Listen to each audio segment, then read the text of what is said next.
Good morning student. BSc first year की class में आप सभी का स्वागत है। अपन ने इससे पहले जो क्लास ली थी उसके अंदर सिलेबस के बारे में बताया था। आज अपन इनऑर्गेनिक केमिस्ट्री की पहली यूनिट जो है कोवेलेंट बॉन्ड, उस कोवेलेंट बॉन्ड को शुरू करते हैं। कोवेलेंट बॉन्ड क्या होता है वो तो आपको पता ही है कि जब कोई भी दो एटम है अपने इलेक्ट्रॉनों की शेयरिंग करते हैं और उस शेयरिंग के फलस्वरूप किसी बॉन्ड का फॉर्मेशन होता है तो वो बॉन्ड क्या कहलाता है? कोवेलेंट बॉन्ड कहलाता है। अब देखो इसको बीपीटी के द्वारा और अच्छी तरह से समझाया गया है जिसकी फुल फॉर्म है वैलेंस बॉन्ड थ्योरी। अब देखो सबसे पहले एक तो हिटलर और दूसरा लंदन, ये हिटलर और लंदन दो वैज्ञानिक थे। इन्होंने इस वीबीटी को सबसे पहले प्रतिपादित किया था, इस वीबीटी के बारे में बताया था। उसके बाद एक पॉलिंग और दूसरा स्लेटर, ये दो वैज्ञानिक और आए और इन्होंने इस वीबीटी को डेवलप किया। वीबीटी के अंदर जैसे कि रेजोनेंस है, उस रेजोनेंस को इन्होंने एक्सप्लेन किया। वीबीटी के अंदर जो हाइब्रिडाइजेशन है उस हाइब्रिडाइजेशन के बारे में बताया। इस प्रकार से इन्होंने इस वीबीटी को ही आगे पूरा डिस्क्राइब किया, उसको और डेवलप किया, विकसित किया। अब देखो इस थ्योरी के मेन जो पोस्टुलेट्स हैं वो मेन पोस्टुलेट्स क्या हैं, क्योंकि एग्जाम में हर साल एक इंपॉर्टेंट प्रश्न भी बनता है, what is the main postulates of VBT theory and what is the limitation of VBT theory. Very important question बनता है, मैक्सिमम आता ही है। तो देखो मेन पोस्टुलेट्स कौन कौन से हैं। एक मेन पोस्टुलेट्स हैं कि अगर कोई भी कोवेलेंट बॉन्ड है उस कोवेलेंट बॉन्ड के फॉर्मेशन में हमेशा वैलेंस सेल पार्टिसिपेट करता है या वैलेंस सेल के इलेक्ट्रॉन पार्टिसिपेट करते हैं। Valence shell electrons are participate in bond formation. Bond formation के अंदर वैलेंस सेल के जो इलेक्ट्रॉन है वो पार्टिसिपेट करते हैं। जैसे कि एग्जांपल के लिए सपोज कार्बन है, इलेक्ट्रॉनिक कॉन्फ़िगरेशन लिखते हैं 1s2 2s2 2p2। तो वैलेंस सेल में कौन से इलेक्ट्रॉन है? ये वाले इलेक्ट्रॉन जो है 2s और 2p, ये इलेक्ट्रॉन कौन से कहलाएंगे? वैलेंस सेल के इलेक्ट्रॉन कहलाएंगे, वैलेंस सेल के इलेक्ट्रॉन कहलाएंगे। तो बॉन्ड फॉर्मेशन में कौन से पार्टिसिपेट करेंगे? ये वैलेंस सेल के इलेक्ट्रॉन जो हैं वो पार्टिसिपेट करते हैं। दूसरा है कि जो वैलेंस सेल के इलेक्ट्रॉन है उसके अंदर अनपेयर्ड इलेक्ट्रॉन होने चाहिए। क्या होते हैं?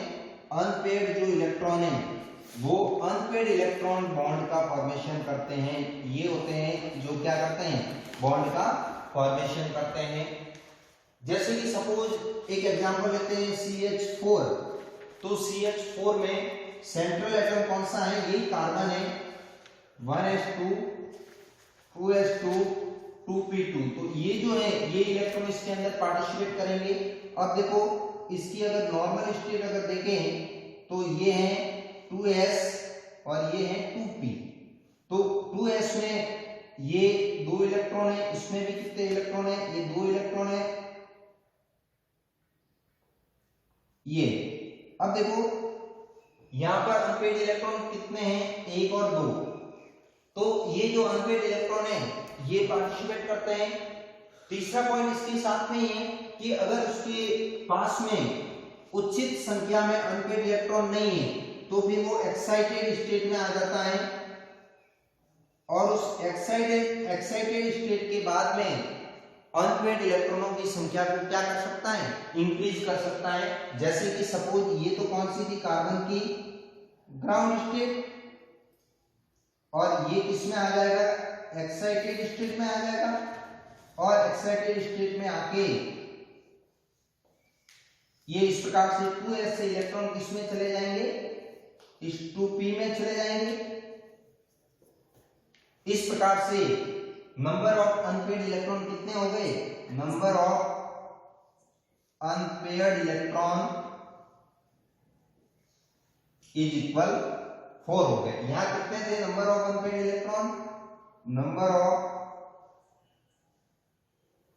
Unpaired electron is equal two, अब यहां पर कितने थे, 2 थे, लेकिन अपने को कितने बॉन्ड बनाने, 4 बॉन्ड बनाने, तो फिर ये कौन सी स्टेट में आ जाएगा, एक्साइटेड स्टेट में आके अपने नंबर ऑफ अनपेयर्ड इलेक्ट्रॉन को क्या कर सकता है, इंक्रीज कर सकता है।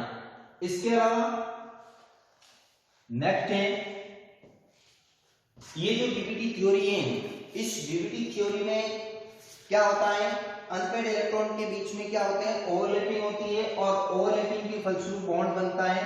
तो यहां पर ओवरलैपिंग होती है और उस ओवरलैपिंग के फलस्वरूप क्या बनता है, बॉन्ड फॉर्मेशन होता है। अब यहां पर क्या होती है, कुछ एनर्जी रिलीज होती है, जब बॉन्ड बनता है तो एनर्जी रिलीज होती है, और ये जो एनर्जी रिलीज होती है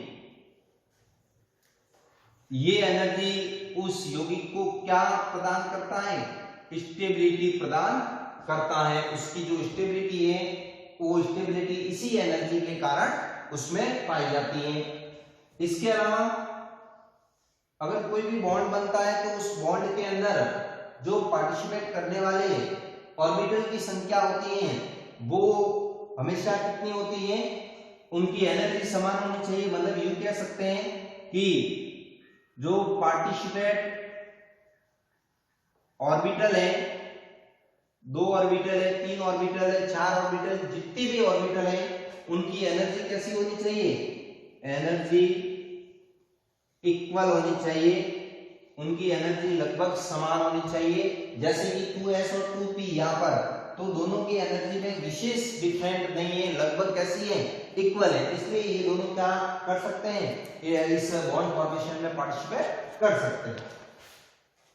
इसके अलावा है कि जब बॉन्ड का फॉर्मेशन होता है, उस बॉन्ड के फॉर्मेशन में जो एटम है वो एटम अपना जो अस्तित्व है वो बनाए रखता है। जैसे कि उदाहरण के लिए सपोज ये मान लो कि बॉन्ड बन रहा है एक तो H के बीच में और एक Cl के बीच में, ठीक है, तो यहाँ पर हाइड्रोजन भी अपनी अस्तित्व रखेगा और Cl भी अपनी अस्तित्व रखेगा।